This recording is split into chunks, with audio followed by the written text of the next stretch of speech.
Hello you, welcome to Geekism and welcome back to Parkitect. And yeah, you've read that right, it is episode 1, although we got to 7 before, and I know this is like the third time we've restarted Parkitect now. We started once for the alpha and then we started again for the beta because there's quite big changes, and now we're starting afresh just for me more than anything else. I want to talk to you a little bit about this. I've been struggling for a little while now, to be honest with you, to try and find a place for Parkitect on the channel here on Geekism. I'm a big fan of the game, really enjoy playing it. I know a lot of you really enjoy watching it here as well, but honestly, I don't know if you can tell from the last couple of episodes we did in Parkitect, I would often open the game up and just kind of play it for half an hour because I felt like I should get a video out and not necessarily actually enjoy what I was doing there. And I'd been talking to my wife a little bit about it, and she told me to shut up and hoover, but no, I'm joking. I talked to Meticulously about it, and she said she thinks that the problem might be that I'm kind of doing all the creative things I want to do in Planet Coaster, and Parkitect, as fun as it is, is a little bit more limiting in what you can do due to the isometric view and the stylized graphics and things like that.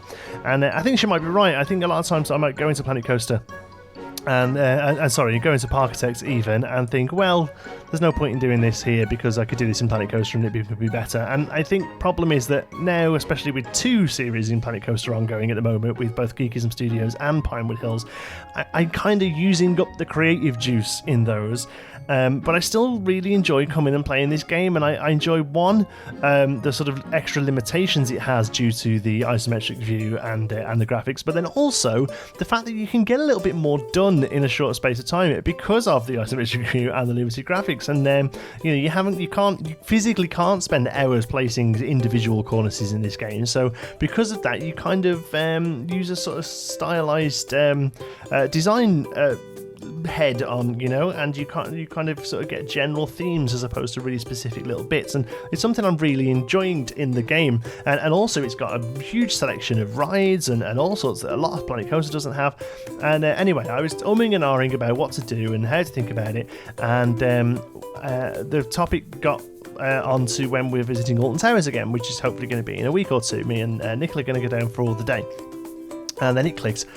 What about a recreation? It's not anything I've done on the channel before in any game, and it's not normally, like I say, the way I play games. I normally feel like I'm relatively creative and like to come up with my own stuff, but I just don't have the creative ability or time even to have a third sort of completely fresh series on the channel. So the idea of a recreation actually I think lends itself really quite well, because one, I'm still getting to sort of stretch the creative muscles in as much as I'm having to sort of look through the game and pick parts to kind of give the impression of what it is I'm trying to build. Like here, for instance, they have these archways. They're quite tricky to do, and I had to sit and think about how to make these with different borders and cornices and things like that. But the actual overall plan and the rides I'm going to use and the themes I'm going to do, they're all decided for me with a recreation. It's actually really quite refreshing to kind of come in and almost have a plan for you done, and you have to kind of problem solve to create something that looks like the thing in real life. So that's why we're starting again. I feel really hyped about it. Are these videos going to be every day? No. Are they going to be every week? I really hope so. Are they all going to be time lapses? No. We're going to do a little bit of mix of both. If I manage to get sort of 3 hours, I will sit down and play 3 hours and make a time lapse. If it looks like I've got 45 minutes, I'll do a sort of 30-minute video, and we'll do some work on something small. So it's going to be a mix of both, but the idea is that we're going to do a full, as much as possible at least, recreation of Alton Towers. Now obviously we can't go into the detail, like I say, of Planet Coaster. We are stuck on an isometric grid, so we're going to have to improvise in some places, but I actually think it's going to be really fun to see. Now hopefully a lot of you are from the UK. I'm sure a lot of you have been to Alton Towers, and a lot of you are coaster enthusiasts as well, so maybe if you haven't actually been, you've watched videos of it and stuff like that, so you'll have a rough idea of what I'm trying to do. I'm trying to make it look like. If not, obviously the whole park is done out on Street View, so you can head over to Google Maps and have a look around what I'm doing, and see, you tell me whether or not it's close or not. But I know there are people in the Geekism sphere that know Alton Towers really well. I know for a fact that there are a few people who work there, actually, so they're really going to be pulling me up on things, I'm sure. So yeah, we've got, there's some things we're going to have to make corners. For instance, there are 3 flag poles there that have, I believe, like Union flag and things like that. We don't have those in the game yet, so we're using some Parkitect flags. It may well be that as the game gets closer to launch and we get more people sort of working with mods and stuff, that we may come back and change things around a little bit. Obviously, this game is modded, and I do have mods. I'm going to put a link in the description to the mod page, the Steam group. I've got like a Steam group where with all the mods I'm using, pretty much all the major ones on Steam. They used to be their own sort of modding thing called Parkitect Nexus. It's now gone over to Steam Workshop, and there's nowhere near as much as there used to be. A lot of people haven't sort of moved across yet. Maybe a lot of people are waiting for full release, I'm not sure. But we've got all the stuff you would expect, so all the decent sort of props we've got. So I think those glass windows are one of the mods, to be honest with you. Loads of other bits and bobs as well. And then sort of gameplay mod wise, we have the one that allows more detailed height variation. You can see there that we've got like 2 digits of a decimal there, whereas normally you just get like quarters. So we have that. We also have a like an anarchy style mod that lets you put stuff anywhere, basically. There's a really good mod of set of building props that go over the top of pathways, so you can do some more interesting paths, although we don't actually use them here because this is pretty much just a big old slab of path. And loads of others as well. Like I say, a new camera as well. I'm not actually using here, but I will do later in the video. You'll see that pop in. So yeah, let's talk a little bit more about Alton Towers. Alton Towers is a British theme park, the largest, I say largest, it's not the largest by footfall. That is actually Legoland Windsor, it actually gets more guests, but Alton Towers is most definitely the sort of, the flagship theme park of the UK. It's the most sort of all-round experience, I guess, is probably the best way you would describe it. It's relatively decent theming, it's got some relatively decent coasters, and overall it's probably, if you said to somebody in the UK, name a theme park, I reckon 95% of people would probably say Alton Towers. I imagine people closer to London would probably say Thorpe. They're both owned by the same company, by Merlin. But yeah, for me anyway, this is the theme park of my childhood. I came here a few times a year. I go there now too many times a year. I have a great time there. I've got lots of friends there. I love meeting up with people there, or just going with the wife and having a nice day out there. And yeah, I'm big fan of Alton Towers. I have an annual pass and I go as much as I can. So I thought it'd be a great park to try and replicate. I mean, there's lots of parks that I love and lots of parks that I think would make a good recreation. Sorry, I've got a really itchy foot. To scratch my foot. There's lots of parks that will make great recreations in this game, but Alton Towers is the one I know the best. So as well as using Google Maps, I'm able to just use memory for a lot of the places. This bit especially, these sort of borders I'm adding in here, they have these ticket booths aren't actually there this year. They were removed this year, but I still want to put them in because they're so iconic, and also it's just quite a big empty space there without them now. But they have these huge pipes across the top of them that I assume run electrical cables, because these are literally little huts, but in them they have the till systems the way you actually sort of buy your tickets. So I imagine they're just running electricity, but they're really garish and horrible, and you would never see them in a larger sort of park, like a Disney or something like that. They dig the ground up and put them underneath, but here they're just like, no, we need a pipe, bang. So they have them. And then here on this side there is a again, I'm not sure if it's here now. I'm going from memory and Google Maps. It looks like it's at least a year out of date, because on the Google Maps Wicker Man isn't finished yet. But this side there's like a porter cabin, which is like not a permanent structure, I guess. So I tried to do that with the lifting the wall up a little there, and embedding some borders to kind of give the impression of it sort of sitting on a simple foundation as opposed to it being sort of static. And then here there's just a little bit of grass work, a little bit of tree work. The big thing I'm going to be doing in this game is adding a hell of a lot of trees, because basically Alton Towers is built into a wood, and all the coasters there sit below this tree line. So yeah, there's going to be a lot of trees. The game's, I'll be honest with you, the Parkitect's probably going to crash before we finish this, but we'll go and see how far we can get. Here we're doing some queue line work. Obviously they don't look like this, they're a bit tighter, but again, limitation of the game. Sometimes we're going to kind of have to what's the word? Have a little bit of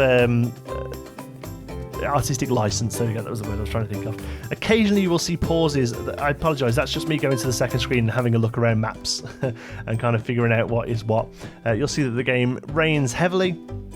At the moment I'm building this, I'm trying to still figure out the blueprint part of this game as well. You can't actually pick items up and move them once they're placed down, but you can create blueprints and place them down that way. So occasionally you've got to have a little bit more conviction about putting things down in this game, because it's a bit of a ball ache to move them once they're down, but occasionally you can use the blueprint to kind of move an area or whatever. So here it's quicker just to kind of rebuild the bit. But then we have this box, so we're just going to kind of get rid of everything around it, and then unfortunately what we can't do is select all of that and move it. So what we have to do is turn it into a billboard, turn it into a blueprint even, sorry, I'm getting all my terminologies mixed up from other games. Turn it into a blueprint, which is me doing that there, and then I can put the blueprint where I like. So it's a little bit of a funky method. I'd like to see a multi-select that we can just move stuff with, or maybe it's in the game and I haven't figured it out yet, I don't know. But we actually use this building a couple of times now because the buildings are all very similar on the main street, on the entrance plaza, that is. This is a pathway that takes you to the coach parking, this one is, and then there's another car park on the other side of this area that is the express parking and disabled parking. So if you have a disabled badge you can use it, or also you can pay, I think, something like £5 or £6 to park in express parking. The main car park is actually right at the very back of the park, pretty much the other end of the park, and they have a monorail system, or there's a walk. Actually, they have a walk that you can do. It takes about 20 minutes, or they have a monorail that runs back and forth. So we're going to be adding that monorail into this episode as well. So here's a mod. Those letters, they're a mod. They're really good. They take an absolute age to do, but I do think they're worthwhile. What I would like to see are just some, so like Planet Coaster has, and like RollerCoaster Tycoon has had in the past as well, just like editable text signs. So a sign that you place down, you can type the text into it. Something like that would be really, really nice. Oh, a little bit of a long pause there again. Sorry, again, it's just me kind of looking at the building.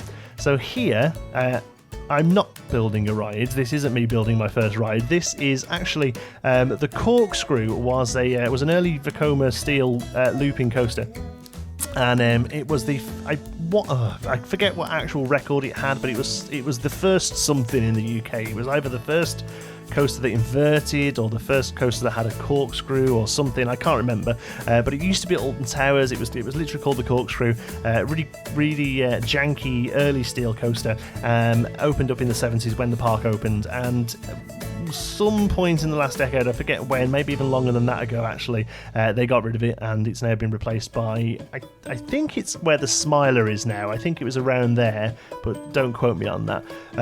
But they actually kept part of the track, and they've now made it this structure as you enter the sort of entrance plaza there. It's really great. So there, what we've done is actually done that with an actual ride. So I'm assuming playing this, you would get a notification saying that so-and-so ride is incomplete, so-and-so ride is incomplete, but I think it was the most sort of elegant way of doing that structure there without sort of trying to do it with pieces in the game. They have sort of art shapes of sorts in this, but they're relatively limited at the moment. Again, I assume once the game sort of comes closer to release and the sort of the base code gets more settled. I don't know, I'm not a programmer, but as soon as people, because at the moment a lot of mods break whenever they do an update, and that kind of goes with the territory, I suppose. But I assume that once the game's a little bit more stable, people will come back and redo mods, because a lot of mods haven't actually moved across yet. Like I say, there's stuff out there, it just hasn't really been finished.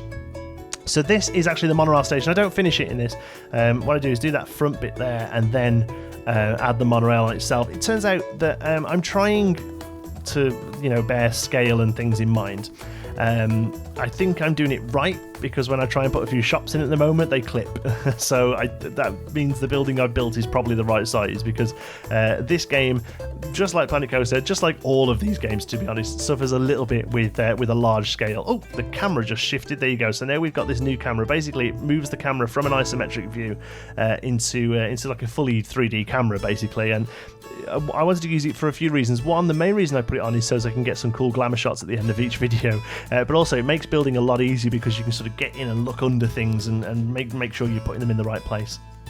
So the monorail track here, again, I'm trying my best to follow the actual track of the monorail in real life. So it does this really interesting loop here, and I kind of forget it does this. It kind of goes over the top of this building, very much like the train at Disneyland, the Magic Kingdom.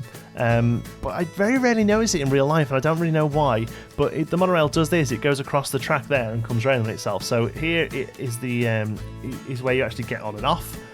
And it does a loop around here, and like I say, it goes right up to the very top of the park where you can get on it. So the other end of the station will happen in a long time.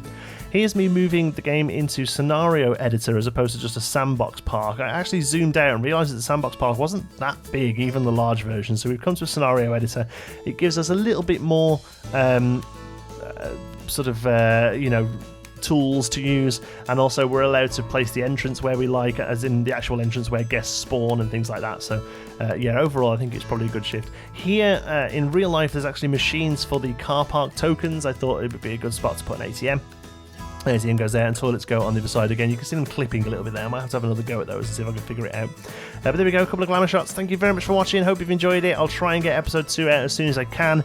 But honestly, Planet Coaster takes priority really. But yeah, I'm really enjoying it. Really feel like I've found a bit of a groove with this now. I hope you enjoyed it too. Thank you very much for watching. If you've enjoyed it, give us a like. It really does help at the channel. If you're not already, don't forget to subscribe. Any thoughts, queries or suggestions, you can pop those down in the comments. And if you fancy a chat, you can find me on Twitter. I'm at Jonty Sparrow. Thanks very much for watching. I'll see you in the next one.